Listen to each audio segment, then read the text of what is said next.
Good morning, welcome to our intellectual quality और learning platform. तो हम अपने डेली करंट अफेयर सीरीज की ओर आगे बढ़ते हैं। उससे पहले कुछ मोटिवेशनल कोट्स के बारे में जानेंगे। अगर जीवन में सफलता प्राप्त करनी है तो मेहनत पर विश्वास करें। किस्मत की आजमाइश तो जुए में भी होती है, इसलिए निरंतर प्रयास करते रहे। सफलता एक दिन अवश्य मिलेगी अगर आपका मेहनत और परिश्रम 100% होगा तो इसी के साथ हम अपने डेली करंट अफेयर सीरीज की ओर आगे बढ़ते हैं। उससे पहले आप सभी लोग टेलीग्राम ग्रुप पर जुड़ जाइएगा। यहाँ पे आपको सारे पीडीएफ प्रोवाइड होंगे हमारे यूट्यूब सेशंस के। तो चलिए 5 अप्रैल 2024 के सारे करंट अफेयर्स को डिटेल में कवर करेंगे, तो वीडियो के अंत तक बने रहिएगा। क्वेश्चन नंबर 1, हाल ही में एएसआई प्रदर्शन मानक से प्रमाणित होने वाली पहली भारतीय एल्यूमीनियम कंपनी कौन सी बनी है? तो राइट आंसर होगा बाल्को। बाल्को हाल ही में फर्स्ट इंडियन एल्यूमीनियम कंपनी बनी है जो हाल ही में उनको सर्टिफाइड मिला गया है विद एएसआई परफॉर्मेंस स्टैंडर्ड के द्वारा। किस कंपनी को मिली है? तो बाल्को को। तो जानते हैं इसके डिटेल फैक्ट्स के बारे में। छत्तीसगढ़ स्थित वेदांता एल्यूमीनियम की इकाई Bharat aluminium company limited Balco ने एल्यूमीनियम स्टेवर्डशिप इनिशिएटिव, जिसे हम लोग एएसआई के नाम से जानते हैं, परफॉर्मेंस स्टैंडर्ड V3 प्रमाणन हासिल कर लिया है। तो आपको ये पॉइंट्स को याद रखना होगा। सबसे इंपॉर्टेंट पॉइंट्स ये है कि बाल्को, बाल्को का फुल फॉर्म क्या होता है? तो भारत एल्यूमीनियम कंपनी लिमिटेड। ये एक ऐसी कंपनी है जो एल्यूमीनियम का प्रोडक्शन करती है और ये यूनिट कहाँ पे है? तो छत्तीसगढ़ में है। और इसी के दौरान एएसआई के द्वारा इन्हें परफॉर्मेंस स्टैंडर्ड V3 सर्टिफिकेशन दिया गया बाल्को कंपनी को। इसी के दौरान यह मान्यता बाल्को को यह प्रमाणन प्राप्त करने वाली पहली भारतीय कंपनी के रूप में स्थापित करती है जो एल्यूमीनियम मूल्य श्रृंखला में टिकाऊ प्रथाओं के प्रति इसकी प्रतिबद्धता को उजागर भी करती है। और इसी के साथ बाल्को का उत्सर्जन को कम करने के लिए स्पष्ट समय सीमा निर्धारित करके 2050 तक शुद्ध शून्य हासिल करने के लिए बहुयामी दृष्टिकोण अपना रहा है। तो सबसे इंटरेस्टिंग फैक्ट्स ये है कि हमें डेली करंट अफेयर सीरीज के माध्यम से ये पॉइंट्स को याद रखना होगा कि हाल ही में छत्तीसगढ़ स्थित वेदांता एल्यूमीनियम की एक इकाई है जिसे हम लोग भारत एल्यूमीनियम कंपनी लिमिटेड कहते हैं। इसी Bharat aluminium company limited Balco के द्वारा एल्यूमीनियम स्टीवर्डशिप इनिशिएटिव के द्वारा एक परफॉर्मेंस में इनको V3 सर्टिफिकेशन से स्टैंडर्डाइजेशन से इनको सर्टिफिकेट से सम्मानित किया गया। तो चलते हैं अपने नेक्स्ट क्वेश्चन नंबर 2 की ओर। कोडाई कनाल सौर वेधशाला जिसने हाल ही में अपनी 125वीं वर्षगांठ मनाई है, जो कहां स्थित है? तो राइट आंसर होगा तमिलनाडु। तमिलनाडु में हाल ही में कोडाई कनाल सोलर ऑब्जर्वेटरी सेलिब्रेटेड किया गया है जिसकी 125वीं एनिवर्सरी सेलिब्रेट की गई, जो कहां लोकेटेड है? तो तमिलनाडु में। तो जानते हैं इसके डिटेल पॉइंट्स के बारे में।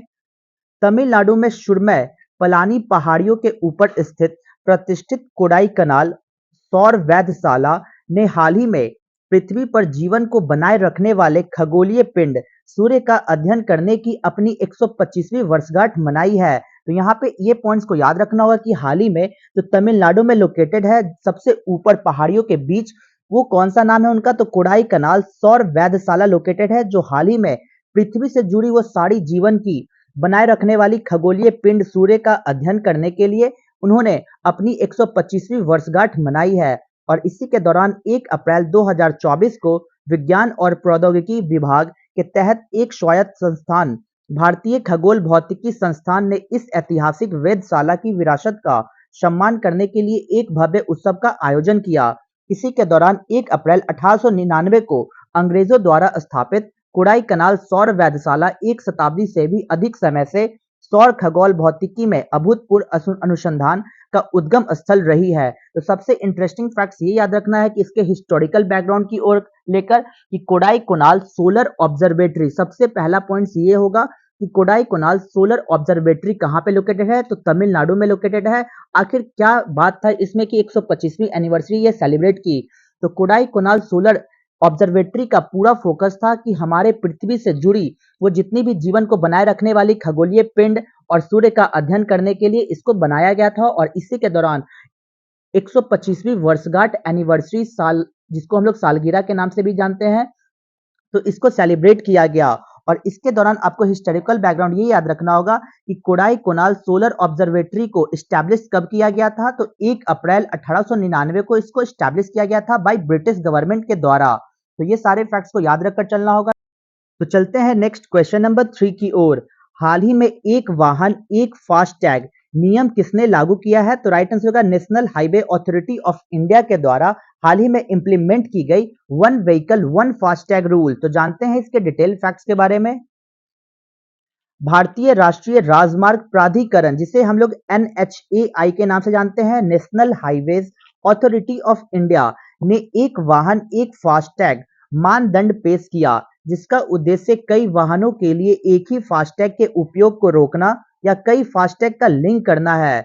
और इसी के दौरान ये जो नया मानदंड लाया गया, ये 1 अप्रैल 2024 से लागू कर दी गई, जिसमें पेटीएम फास्टैग उपयोगकर्ताओं के सामने आने वाली समस्याओं को देखते हुए national highway authority of India के द्वारा ये पहले अनुपालन की समय सीमा मार्च के अंत तक बढ़ा दी थी। तो ये सारे फैक्ट्स को पहले याद रखना होगा। तो चलते हैं इसके डिटेल पॉइंट्स के बारे में।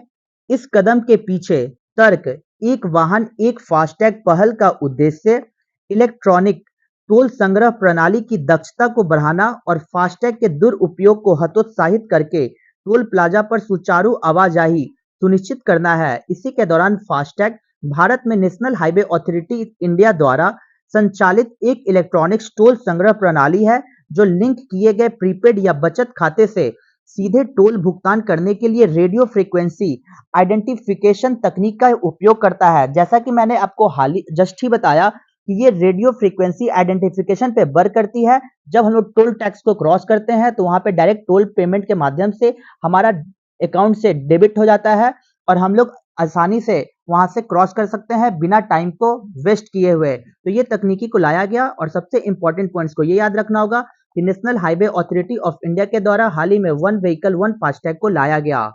तो चलते हैं नेक्स्ट क्वेश्चन नंबर 4 की ओर। हाल ही में एसोचैम के अध्यक्ष पद पर किसे नियुक्त किया गया? तो राइट आंसर होगा संजय नायर। संजय नायर को हाल ही में एसोचैम के लिए अध्यक्ष के लिए नियुक्त किया गया। तो जानते हैं इसके डिटेल पॉइंट्स के बारे में।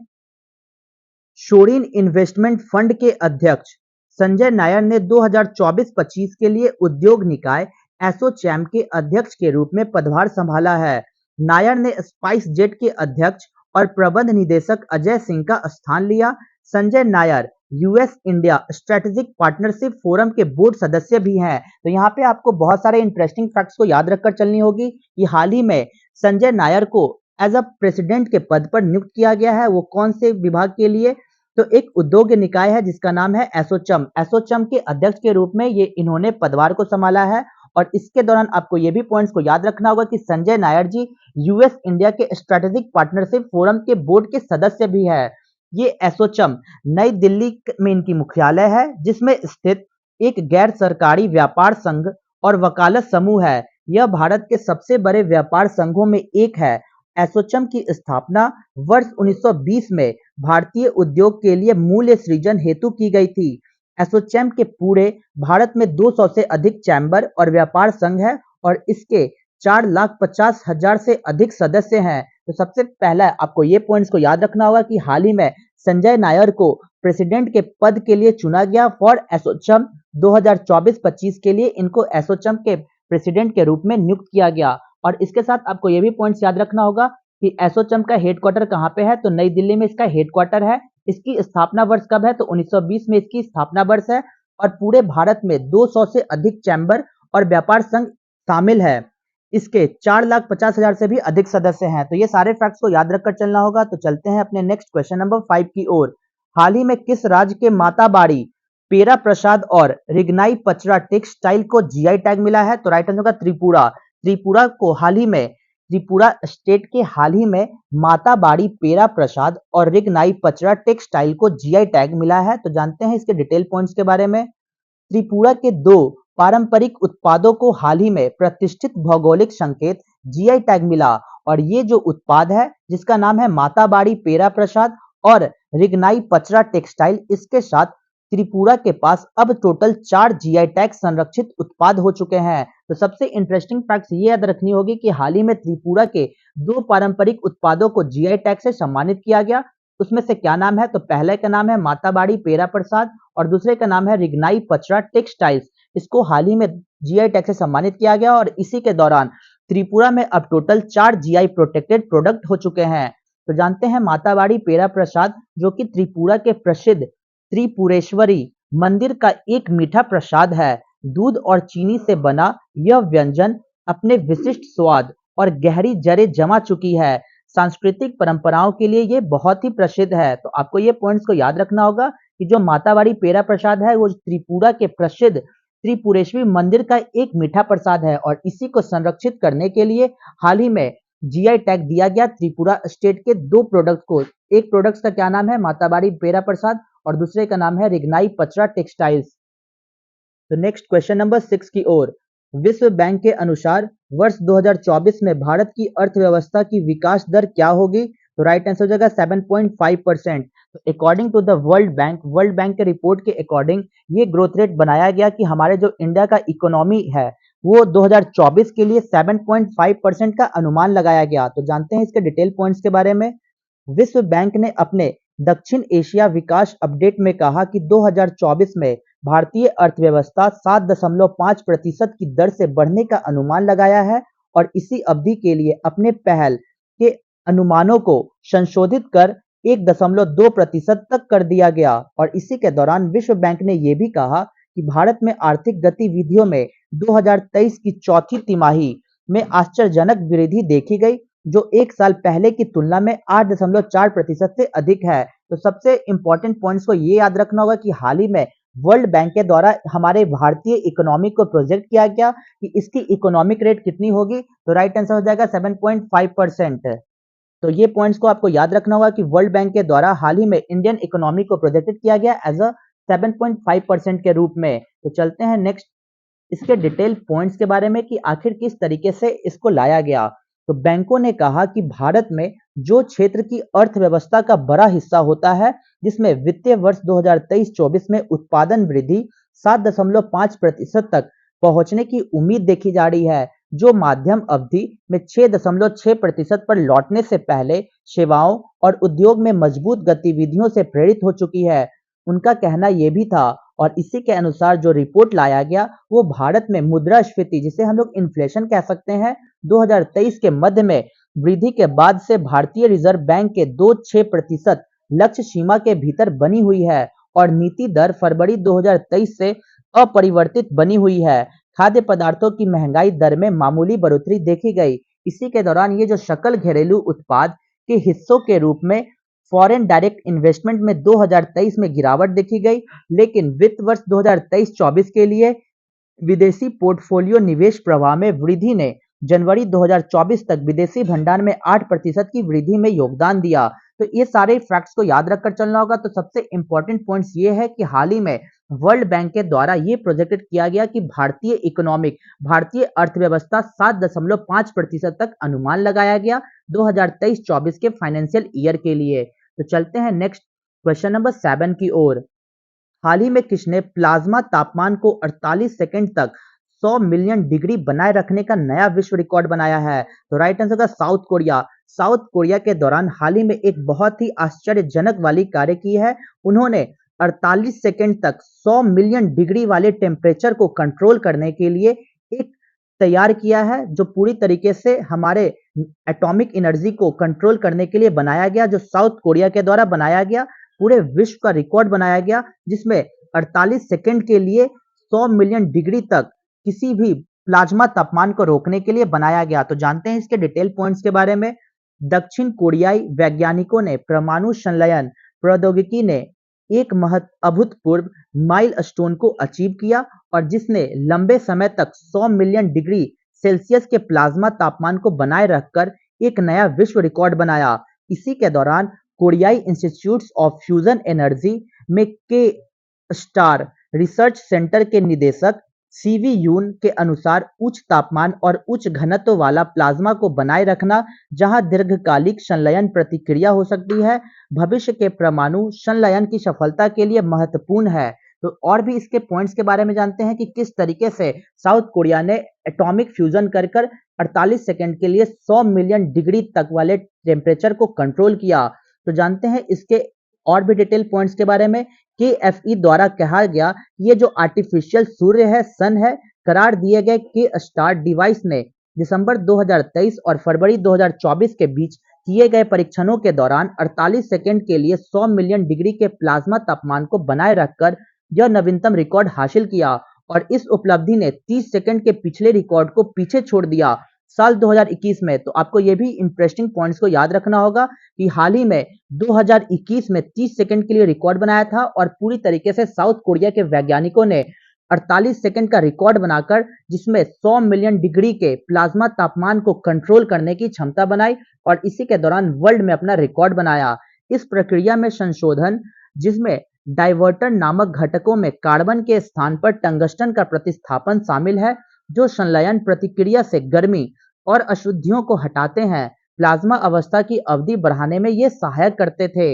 इसी के दौरान जो के स्टार है उसका अंतिम लक्ष्य है कि 2026 तक इन प्लाज्मा तापमान को 300 सेकंड तक बनाए रखना है, जो एक माइलस्टोन को अचीव करेगी और इसी के साथ साथ सीवीयून फ्यूजन संचालन को बढ़ाने के लिए मुख्य बिंदु मानता है। तो ये सारे इंपॉर्टेंट पॉइंट्स को याद रखना होगा कि के स्टार जो पूरी तरीके से साउथ कोरिया का है, इसके दौरान ये लक्ष्य लिया गया कि 2026 तक जो प्लाज्मा टेम्परेचर है उसको 300 सेकंड तक कंट्रोल करने के लिए इन लोगों ने लक्ष्य रखा है। तो जानते हैं आखिर क्या है एटॉमिक फ्यूजन।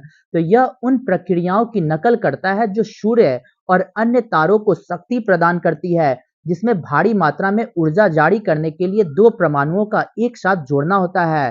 तो आपको ये पॉइंट्स पहले याद रखना होगा कि एटॉमिक फ्यूजन एक ऐसा फ्यूजन है जो पूरी तरीके से सूर्य पर वर्क करती है। जिस तरीके से हमारा सन से एनर्जी रिलीज होता है और वो पूरे तरीके से काफी भारी मात्रा में ऊर्जा निकलती है, उसी तरीके से एक आर्टिफिशियल सन को हमारे मानव के द्वारा डेवलप किया जा रहा है और ये प्रक्रिया हाल ही में साउथ कोरिया के द्वारा कंट्रोल किया गया 48 सेकंड के लिए। और यह जो एनर्जी है एटॉमिक फ्यूजन है, जिसमें स्वच्छ ऊर्जा स्रोत कार्बन प्रदूषण में योगदान किए बिना असीमित ऊर्जा प्रदान करने का वादा भी करती है, जो इसे जलवायु परिवर्तन से निपटने में एक महत्वपूर्ण समाधान के रूप में स्थापित करता है। इसी के दौरान ये जो संलयन ऊर्जा प्राप्त करने की कुंजी जिसे टेकामक में निहित है। तो आपको ये पॉइंट्स को याद रखना होगा कि जिस जिस भी ऑब्जेक्ट है, इस ऑब्जेक्ट में जो हम लोग सूर्य के टेम्परेचर को कंट्रोल करते हैं वो एकमात्र डिवाइस है और इसी डिवाइस में हम लोग सन के एनर्जी को आर्टिफिशियल सन के एनर्जी को कंट्रोल करते हैं। तो वो उसका नाम क्या है, टेकामक उसका नाम है। यहाँ पे आप अंडरलाइन कर देते हैं, इसको याद रखिएगा। ये एक डोनट के आकार का रिएक्टर जो प्लाज्मा बनाने के लिए हाइड्रोजन वेरिएंट को गर्म करता है, पदार्थ की एक अवस्था जहां परमाणु नाभिक और इलेक्ट्रॉन अलग हो जाते हैं। तो यहाँ पे सारे फैक्ट्स को याद रखना होगा और सबसे हमारे जो डेली करंट अफेयर्स का क्वेश्चन था कि हाल ही में 48 सेकंड के लिए 100 मिलियन डिग्री वाला प्लाज्मा टेम्परेचर को कंट्रोल करने वाला वो कौन सा कंट्री है, तो साउथ कोरिया। और इसी के दौरान साउथ कोरिया ने पूरे वर्ल्ड में अपना रिकॉर्ड बना लिया। तो चलते हैं नेक्स्ट क्वेश्चन नंबर 8 की ओर। हाल ही में मनोरंजक भांग के उपयोग पर कानून बनाने वाला यूरोप का तीसरा देश कौन सा बना है, तो राइट आंसर होगा जर्मनी। जर्मनी हाल ही में अपने लॉ में ये पास कर दिया है कि जो मनोरंजक भाग है उसको पूरी तरीके से कानूनी मान्यता दे दी गई। तो जानते हैं आखिर क्या है रीजन। जर्मनी में 1 अप्रैल 2024 से भांग के मनोरंजक उपयोग को नियंत्रित करने वाला कानून लागू हो गया, जो कि मनोरंजक भांग को वैध बनाने वाला जर्मनी यूरोपीय संघ का सबसे बड़ा देश बन चुका है। यह कदम माल्टा और लग्जमबर्ग के बाद जर्मनी को ऐसा करने वाला यूरोप का तीसरा देश बन चुका है। तो सबसे इंपॉर्टेंट पॉइंट्स ये याद रखनी होगी कि इससे भी पहले दो ऐसे कंट्री थे जो यूरोप के ही कंट्री थे, उन्होंने हाल ही में अपने एरिया में मनोरंजक भांग को पूरी तरीके से कानूनी मान्यता दे दी थी। और इसी के दौरान आपको ये भी पॉइंट्स याद रखना होगा कि वो कौन सी कंट्री थी, तो माल्टा, दूसरी कंट्री लग्जमबर्ग और तीसरी कंट्री जर्मनी बनी है, जिन्होंने पूरी तरीके से मनोरंजक उपयोग को नियंत्रित करने वाले कानून को लागू कर दिया। नीदरलैंड नशीली दवाओं के कब्जे पर प्रतिबंध लगाता है, लेकिन कुछ नगर पालिकाएं अपनी तथाकथित सहिष्णुता नीति के तहत उन्हें कॉफी की दुकानों में बेचने की अनुमति भी देती है। इस कानून के तहत 18 साल और उससे अधिक उम्र के वयस्कों को सार्वजनिक स्थानों पर 25 ग्राम गांजा रखने की अनुमति होगी। निजी क्षेत्रों में 50 ग्राम तक घर में उगाई जाने वाली भांग की अनुमति देगी। तो ये सारे इंपॉर्टेंट पॉइंट्स को याद रखना होगा कि किस तरीके से जर्मनी ने हाल ही में भांग को ग्रो करने के लिए पूरी तरीके से कानूनी संवैधानिक कर दिया है और कानूनी मान्यता दे दी गई। तो चलते हैं अपने रिवीजन बैच की ओर। 4 अप्रैल 2024 के सारे करंट अफेयर्स को रिवीजन मोड में कवर करेंगे। क्वेश्चन नंबर 1, हाल ही में 56वीं राष्ट्रीय खो-खो चैंपियनशिप 2023-24 का समग्र विजेता महाराष्ट्र बना है। क्वेश्चन नंबर 2, हाल ही में पेरिस ओलंपिक के लिए क्वालिफाई करने वाला एकमात्र भारतीय भारोत्तोलक मीराबाई चानू बनी है। Question number 3, digital India trust agency जो अवैध लोन ऐप्स पर अंकुश लगाने के लिए चर्चा में थी, वो रिजर्व बैंक ऑफ इंडिया से संबंधित रखती है। क्वेश्चन नंबर 4, हाल ही में फोनपे ने किस देश में नियो पे टर्मिनल के माध्यम से अपने उपयोगकर्ताओं के लिए यूपीआई भुगतान सेवा शुरू की है? तो यूनाइटेड अरब अमीरात के द्वारा। क्वेश्चन नंबर 5, हाल ही में जुडिथ सुमिनवा को किस अफ्रीकी देश की पहली महिला प्रधानमंत्री नियुक्त की है? तो रिपब्लिक ऑफ कॉन्गो की, डेमोक्रेटिक रिपब्लिक ऑफ कॉन्गो की, डेमोक्रेटिक रिपब्लिक ऑफ कॉन्गो की। क्वेश्चन नंबर 6, हाल ही में किस राज्य के बीहू ढोल को जीआई टैग मिला है? तो राइट आंसर होगा असम को। क्वेश्चन नंबर 7, हाल ही में भारत सरकार ने किस देश के साथ संस्कृत अनुसंधान और शिक्षा को बढ़ावा देने के लिए 5 सूत्री प्रस्ताव अपनाया है? तो नेपाल के द्वारा। क्वेश्चन नंबर 8, वित्तीय वर्ष 2023-24 में किस भारतीय बंदरगाह को कार्गो थ्रूपुट में शीर्ष स्थान मिला है? तो पारादीप पोर्ट को। तो चलते हैं अपने क्वेश्चंस ऑफ द डे में। तो आज का हमारा क्वेश्चन क्या है? Who has recently been announced by Everready Battery as its brand ambassador? हाल ही में एवररेडी बैटरी ने किसे अपना ब्रांड एम्बेसडर घोषित किया है? Option A Virat Kohli, option B Harmanpreet Kaur, option C Neeraj Chopra या ऑप्शन डी सुनील छेत्री। तो आपको आंसर कमेंट बॉक्स में देना होगा। मैंने हाल ही में करंट अफेयर्स के माध्यम से ये क्वेश्चंस को कवर किया है। तो यहाँ तक वीडियो को देखने के लिए thank you so much guys. Video को ज़्यादा से ज़्यादा हो सके तो लाइक शेयर और सब्सक्राइब करें ताकि और भी कंटेंट आपके पास पहुंच जाए। जय हिंद, जय भारत दोस्तों।